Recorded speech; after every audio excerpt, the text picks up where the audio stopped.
दोस्तों, उत्तर प्रदेश में एक मशहूर जिला पड़ता है गोरखपुर। गोरखपुर के पास एक गांव पड़ता है जिसका नाम अचलगंज होता है। उस गांव में रात को एक घर में नेपाल मूल की रहने वाली एक खूबसूरत बहू शिवानी किचन में कुछ खाना पका रही थी, जबकि उसका पति शेखर कमरे में बैठकर कुछ ड्रिंक्स वगैरह कर रहा था। वह कमरे में शिवानी को आवाज देता है कि उसके लिए कुछ खाने पीने का सामान ले आए। वह शिवानी किचन में जाती है और किचन से अपने पति के लिए कुछ नमकीन वगैरह लेकर आती है और लाकर वह अपने पति शेखर को दे देती है। शेखर नमकीन के साथ साथ उस ड्रिंक का भी मजा लेने लगता है। रात करीब 1 बज जाते हैं। शेखर इतने ज्यादा नशे में हो जाता है कि वह वहीं पर सो जाता है। थोड़ी देर बाद शिवानी उस कमरे में आती है और शेखर के बगल में लेट जाती है। लेटने के बाद वह शेखर के साथ प्यार मोहब्बत करने लगती है, लेकिन शेखर कोई रिस्पांस नहीं देता है। वह बिल्कुल नशे में पड़ा था। थोड़ी देर बाद शिवानी आपत्तिजनक स्थिति में आ जाती है और वह शेखर के साथ छेड़खानी करना शुरू कर देती है, लेकिन इसके बावजूद भी शेखर का कोई रिस्पांस नहीं होता है। शिवानी शेखर को जगाने की बहुत कोशिश करती है, लेकिन वह नहीं जागता है। आखिरकार में शिवानी थक हार कर अपने कपड़े पहनने लगती है। तभी उसकी नज़र दरवाजे पर पड़ती है। दरवाजे के पास उसका ससुर खड़ा था और वह शिवानी को लगातार देखे जा रहा था। शिवानी जब अपने ससुर को देखती है तो छिप जाती है। तभी उसका ससुर वहां से चला जाता है। जाने के थोड़ी देर बाद वह आवाज देता है शिवानी को कि शिवानी उसके लिए पानी ले आए। शिवानी अपने ससुर के लिए पानी लेकर आती है, उसके रूम में जाती है। अब जैसे ही रूम में जाती है, उसका ससुर शिवानी के साथ आपत्तिजनक हरकतें करने लगता है। शिवानी जब देखती है तब उसको बहुत बुरा लगता है, बहुत गुस्सा आता है। वह जब तक इसका विरोध करती तब तक उसका ससुर शिवानी को अपने बेड पर खींच लेता है। शिवानी को खींचने के बाद ससुर शिवानी को आपत्तिजनक स्थिति में ले आता है। लाने के बाद वह उसके साथ जबरन शारीरिक संबंध बनाने लगता है। करीब 1 घंटे तक इस अवैध संबंध का खेल चलता है। उसके बाद वह ससुर शिवानी को छोड़ देता है। शिवानी वहां से कपड़े पहनती है और रोते हुए बिलखते हुए वहां से निकल जाती है। दोस्तों, यह घटना गोरखपुर की है, जहां नेपाल मूल की रहने वाली एक खूबसूरत बहू का उसका ससुर ही जबरन मुंह काला कर रहा था। दोस्तों, इस घटना के अंत में बेहद चौंका देने वाला खुलासे होते हैं, जिनको सुनकर सभी की रूह कांप गई थी। आप लोग घटना के अंत तक बने रहिएगा। तो दोस्तों, गुड मॉर्निंग, नमस्कार, सत श्री अकाल। एक बार फिर से आप तमाम लोग का स्वागत है स्टोरी बाई क्राइम 100 के इस एपिसोड में। उम्मीद है कि पूरी फैमिली अच्छी होगी, अपना और अपनों का ख्याल रख रही होगी। दोस्तों, कहानी में आगे बढ़ने से पहले आप लोगों से फिर वही रिक्वेस्ट है कि अगर आप चैनल पर नए हैं तो चैनल को सब्सक्राइब करें, शेयर करें और ज़्यादा से ज़्यादा लाइक करें। और जिन भी लोगों को अपना नाम बुलवाना है वह कमेंट बॉक्स में अपना नाम जरूर लिखें और कहाँ से हैं यह भी लिखें। तब तक देरी ना करते हुए कहानी में आगे बढ़ते हैं। तो दोस्तों, आज की जो सच्ची घटना मैं आपको सुनाने जा रहा हूँ, यह सच्ची घटना उत्तर प्रदेश का एक जिला पड़ता है गोरखपुर, और मैं बात कर रहा हूँ सन 2012 के आसपास की। गोरखपुर के पास एक गांव पड़ता है जिसका नाम अचलगंज होता है। आज अचलगंज के परिवार में मातम पसरा हुआ था, क्योंकि उस परिवार के मुखिया रामदीन की पत्नी सोनी देवी की लंबी बीमारी के बाद आज उसकी मौत हो गई थी। घर में केवल 2 ही सदस्य बचे हुए थे, एक उसका पति रामदीन और उसका एक इकलौता बेटा शेखर। दोनों बहुत बुरी तरीके से टूट गए थे, क्योंकि घर में सिर्फ एक ही महिला थी। हालांकि रामदीन ने अपनी पत्नी के इलाज में बहुत सारे रुपए भी खर्च किए, लेकिन वह बचा नहीं पाए। होनी को कौन टाल सकता है। समय का पहिया फिर अपनी धुरी में घूमने लगता है। रामदीन की अचलगंज में ही खाद की बहुत बड़ी दुकान होती है। साथ ही साथ वह कई सौ बीघा की मालिक भी होते हैं। संपन्न परिवारों में इनका नाम आता है।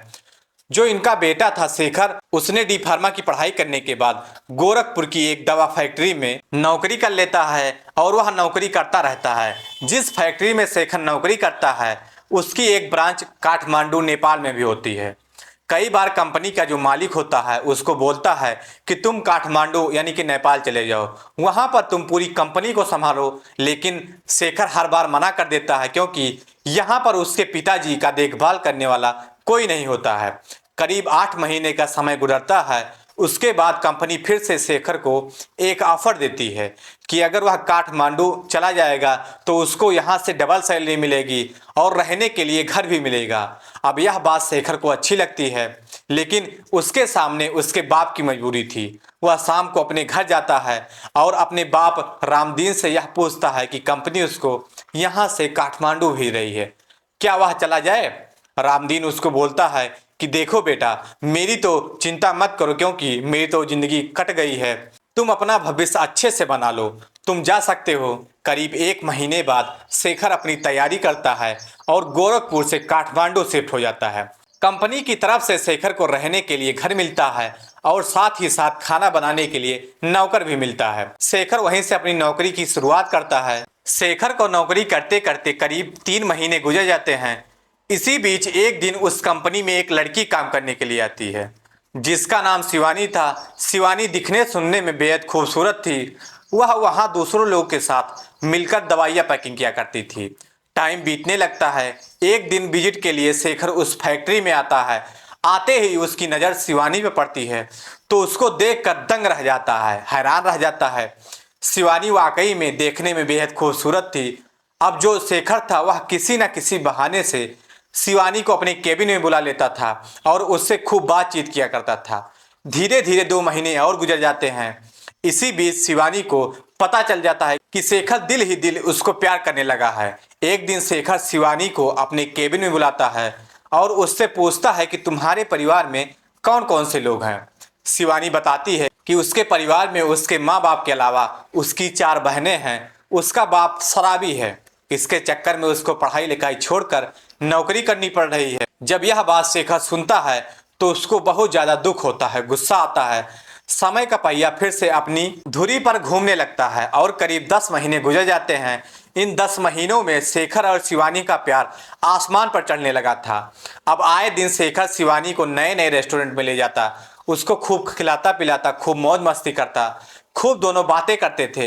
एक दिन शिवानी शेखर से बोलती है कि उसका घर कहाँ पर है, वह घर देखना चाहती है।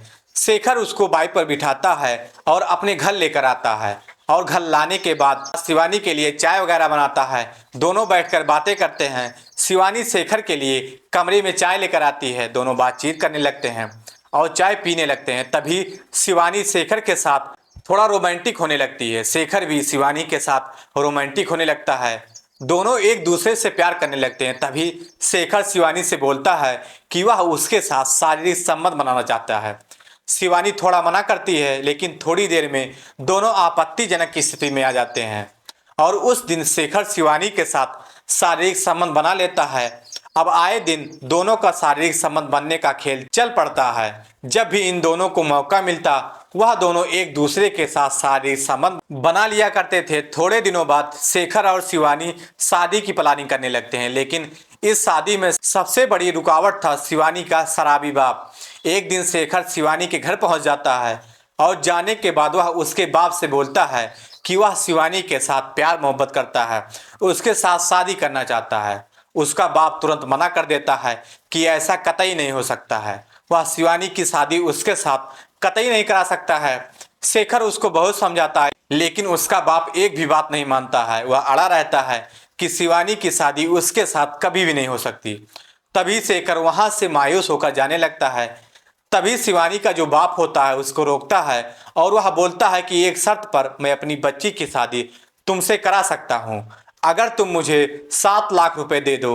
शेखर जब यह बात सुनता है तो उसका सर चकरा जाता है, वह हैरान हो जाता है और वहां से चला जाता है। जाने के बाद वह शाम को शेखर सबसे पहले अपने बाप यानी कि रामदीन को फोन करता है और सारी घटना के बारे में बता देता है। शेखर अपने पिता यानी कि रामदीन को बताते हैं कि वह शिवानी नाम की लड़की से बहुत ज़्यादा प्यार करते हैं और उससे शादी करना चाहते हैं। लेकिन इसमें सबसे बड़ी दिक्कत यह है कि शिवानी का जो बाप है वह शादी के लिए तैयार नहीं हो रहा था। वह एक शर्त पर तैयार हो रहा था कि अगर वह उसको 7 लाख रुपए दे दे तो शिवानी से उसकी शादी करवा देगा।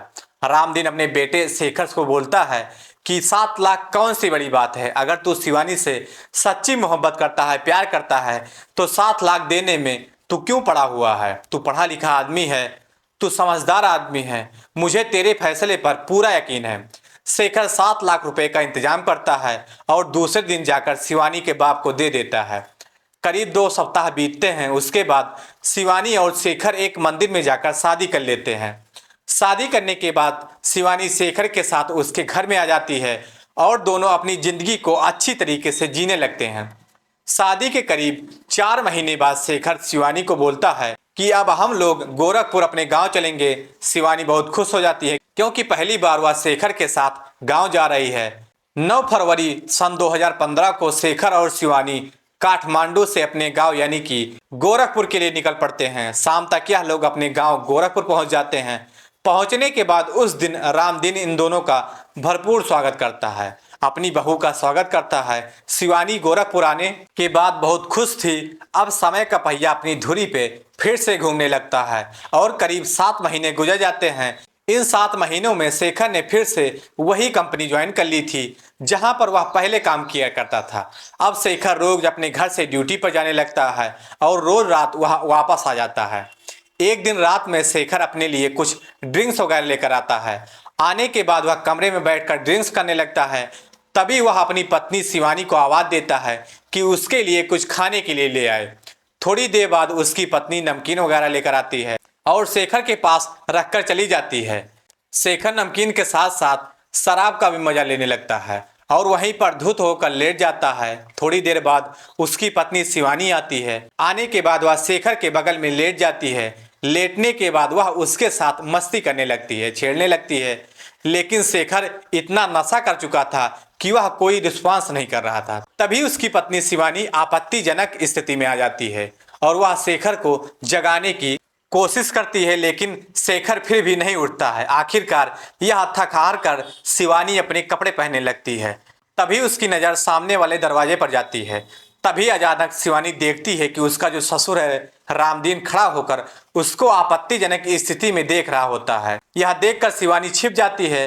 रामदीन वहां से अपने कमरे की तरफ चला जाता है, लेकिन थोड़ी देर बाद वह शिवानी को आवाज देता है कि वह उसके लिए थोड़ा पानी दे दे। शिवानी पानी लेकर उसके रूम में जाती है। अब जैसे ही शिवानी अपने ससुर के रूम में जाती है और वह पानी रखने लगती है, तभी रामदीन उसका हाथ पकड़ लेता है और अपने बेड पर खींच लेता है। यह देखकर शिवानी दंग रह जाती है। तब तक वह विरोध करने की कोशिश में आती है। तब तक रामदीन उसको आपत्तिजनक स्थिति में ले आता है। लाने के बाद वह उसके साथ जबरन शारीरिक संबंध बनाने लगता है। शिवानी बहुत विरोध करना चाह रही थी, लेकिन मजबूर थी, लाचार थी। उस समय उस रात करीब वह रामदीन शिवानी के साथ 2 बार शारीरिक संबंध बनाता है। बनाने के बाद वह वहीं पर लेट जाता है, जबकि शिवानी रोते हुए बिलखते हुए वहां से अपने कमरे की तरफ चली जाती है। अगले दिन शिवानी शेखर को रात की पूरी घटना, पूरी हैवानियत की घटना अपने पति यानी कि शेखर को सुनाती है कि उसके पिता रामदीन ने उसके साथ बहुत गलत काम किया है। शेखर जब यह बात सुनता है तो उसके होश उड़ जाते हैं कि उसका बाप ऐसा हैवानियत कर सकता है। वह बहुत गुस्से में आता है। आने के बाद वह अपने बाप के कमरे में जाता है और उसको खूब भला बुरा कहता है। उसके बाद रामदीन उससे माफ़ी वगैरह मांगते हैं, बहू से भी माफ़ी मांगते हैं कि बेटा मुझसे जाने अनजाने में ये गलती हो गई, जिंदगी में ऐसी गलती फिर उससे कभी नहीं होगी। मामले को वहीं पर रफा दफा कर दिया जाता है। 14 जनवरी सन 2024 को रामदीन की लंबी बीमारी के बाद मौत हो जाती है। फिलहाल शिवानी और शेखर एक बच्चे के माँ बाप भी बन चुके हैं और अपनी ज़िंदगी को बहुत बेहतर तरीके से काट रहे हैं। तो दोस्तों, रामदीन के बारे में और उसके बहू के बारे में और उसके बेटे के बारे में आपकी क्या राय है? आप लोग को हम जान सकते हैं कि उसने बहुत गलत किया, एक रिश्ते को तार तार करने वाला काम किया, लेकिन सोच कैसी किसकी है इस पर डिपेंड करती है। तो दोस्तों, इस पूरी घटना को सुनाने का उद्देश्य किसी को परेशान करना नहीं था, किसी का दिल दुखाना नहीं था, हालांकि आप लोगों को जागरूक करना था, आप लोगों को सचेत करना था। तो दोस्तों, कहानी कैसी लगी कमेंट सेक्शन में जरूर बताएं। अगर चैनल पर नए हैं तो चैनल को सब्सक्राइब करें, शेयर करें और ज़्यादा से ज़्यादा लाइक करें, ताकि हमें मोटिवेशन मिलता रहे। तब तक के लिए जय हिंद, जय भारत।